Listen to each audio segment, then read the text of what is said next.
The effect of COVID-19 pandemic, of course, has hurt and it felt especially hard on those people who are low income and working people. Corporate price increases are no exception. Thankfully, we are seeing long overdue wage growth in our country and increased worker bargaining power. But these gains are threatened by rising prices.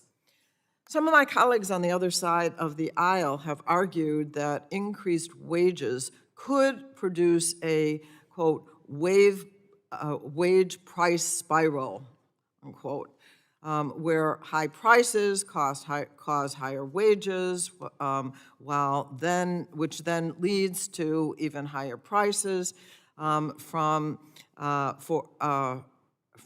more, continues the cycle. But others, like the Federal Reserve Chair Powell, disagrees. So, Dr. Mahmoud, in your research, have you found that rising wages are troubling? Do you believe that that they are responsible at all for the price increases that we are seeing today? Thank you, Chair Schifakowski. It is crystal clear that wages are not the main driver of rising prices right now. Since the start of the pandemic, there has been absolutely no relationship between rising wages and rising prices. While there has been a link historically, that's not the case today. In fact, the sectors of the economy that saw the highest price increases are not correlated with where we've been seeing significant wage growth. But the other important thing is that too many workers have been facing rock bottom wages for decades. The secular decline in unionization has really harmed many workers' access to economic mobility and security. And the fact that we're seeing wages for especially the lowest income workers in our economy in the midst of a crisis is frankly a real testament to the importance of the federal investments that Congress made throughout the pandemic. Thank you.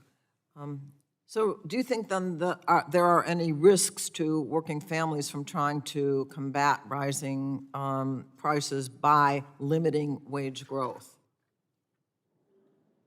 Absolutely. Tamping down on wage growth and demand is the last thing that working families need in the midst of an unprecedented health and economic crisis. Increased demand is actually a really strong signal that families are weathering the storm, and it suggests that we're going to come out of this crisis with a stronger foundation for our economy, one that's broad-based and inclusive. Raising interest rates or other actions that will stifle demand or wage growth would harm exactly the people who are currently bearing the brunt of rising prices, families and small businesses around the country. So let me ask you finally, Dr. Mahmoud, in your research, what evidence have you found of corporate price gouging? So my team and I have combed through hundreds of earnings calls across a broad range of sectors, which has really given us a window into what CEOs across the economy are thinking. And what we are seeing is that in sector after sector, in company after company, corporations are jacking up prices on consumers and using concerns about inflation as cover to do so.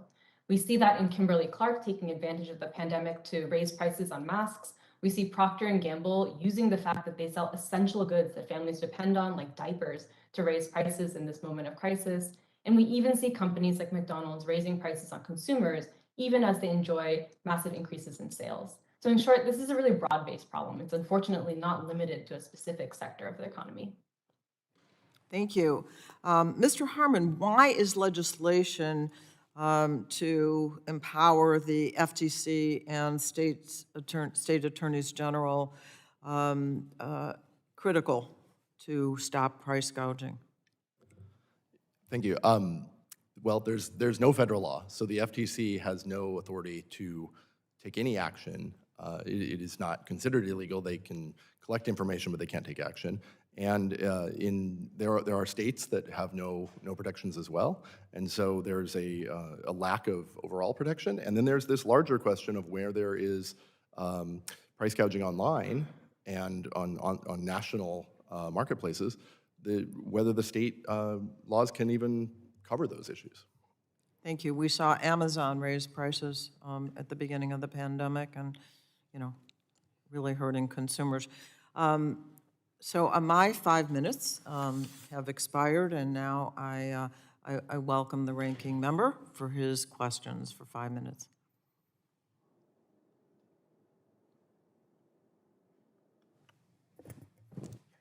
Thank you very much.